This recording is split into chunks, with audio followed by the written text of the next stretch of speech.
கோலி talk Kollywood news.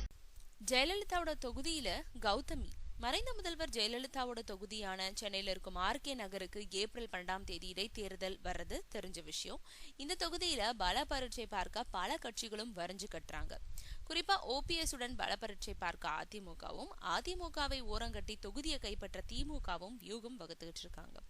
இந்த நேரத்துல பாஜக ஆர்கே நகர் தொகுதியில போட்டியிடுறது கேள்விக்குறியா இருந்துட்டு வந்த நிலையில இப்போ பாஜகவும் போட்டியில குதிக்க தயாராயிட்டதா செய்திகள் வெளியாயிருக்கு. அந்த வகையில நடிகை கௌதமிய வேட்பாளரா நிறுத்த போறாங்களாம். ஜெயலலிதா இறந்த அப்புறம் அவங்களோட இறப்பு பத்தி விசாரணை கமிஷன் வைக்கணும்னு முதல் முறையா கோரிக்கை வச்சவங்களே கௌதமி தான். அந்த வகையில அவங்களுக்கு மக்கள் மத்தியில நல்ல ஒரு வரவேற்பு இருக்கிறதுனால ஆர்கே நகர்ல கௌதமிய களம் இறக்குனா ஜெயலலிதா இடத்தை இவங்க கைப்பற்றுவாங்கன்னு பாஜக வட்டாரம் யோசனை செஞ்சுக்கிட்டு இருக்கான்.